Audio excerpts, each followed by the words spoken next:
Olhe para o que Paulo diz a respeito da vida e da morte. Para ele viver é Cristo e morrer é lucro. Ou seja, não tem tempo ruim para mim. Se tiver ruim e algo piorar, e esses soldados aqui me matarem, vai melhorar a minha vida.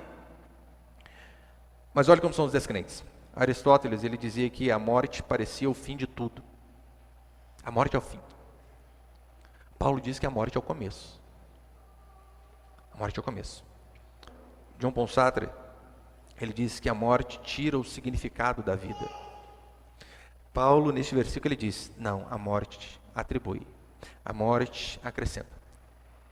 Hamlet, personagem de Shakespeare, ele diz assim, em uma passagem, falando sobre a morte, né? O país não descoberto de onde nenhum viajante retorna.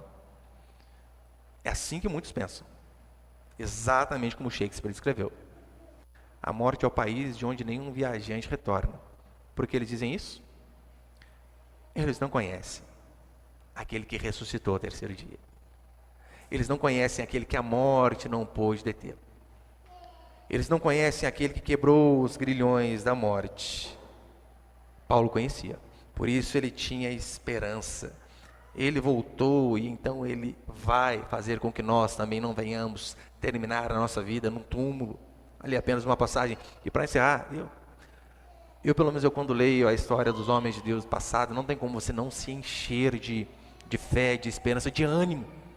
Quando você vê, olha, nós estamos passando por um período difícil hoje, é verdade, mas quando você vê o que os homens e mulheres de Deus passado passaram, e como eles foram firmes, resilientes, resiliente, né? Aquele que enverga, mas não quebra.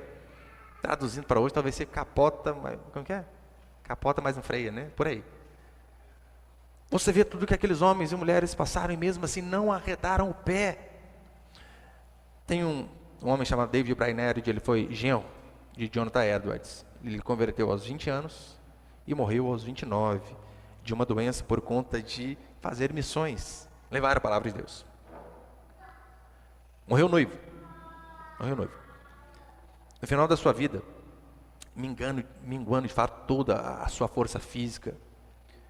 E assim como ia minguando a sua força física, obviamente vai aumentando a percepção espiritual. Isso acontece. Ontem estava visitando uma irmã e ela dizendo que o pai dela ficou acho que 21 dias em coma por conta da Covid. E a pergunta que se faz é o seguinte: você lembra de alguma coisa? E ele disse: lembro. Eu estava num lugar assim, num lugar assado, alguns nos lugares ruins, outros num lugar bom. Mas põe na internet para você ver. Pessoas que voltaram do coma por conta da Covid, todos eles vão dizer: olha, eu lembro de ouvir vozes, eu lembro de pessoas dizer: vem para cá, ou sai daí, pula daí. Porque quando a nossa vida está por um fio, a tendência é a percepção espiritual aumentar mesmo. Então, ele, prestes a se encontrar com Cristo, olha o que ele disse, põe ali, por favor. Fui feito para a eternidade, como anelo estar com meu Deus e prostrar-me perante Ele. Ó, que o Redentor pudesse ver o fruto do trabalho da sua alma e ficar satisfeito. Ó, vem, Senhor Jesus, vem depressa. Amém. Dormiu no Senhor. Homens que vivem para Deus, mesmo diante da maior angústia, do maior medo do ser humano, conseguem não temer. Em compensação, eu via sobre um cardeal francês chamado François Rabelais, dizendo que para ele a morte era um grande talvez. O cara foi criado na igreja, mas a morte para ele era: estou indo para um grande talvez. Não sabe. Em compensação, põe ali Paulo, por favor, Miguel, para terminar. Paulo em Romanos 8,38 diz assim: porque eu estou bem certo. Repare, Paulo não diz assim: eu tenho quase certeza, ou não sei o que vai acontecer.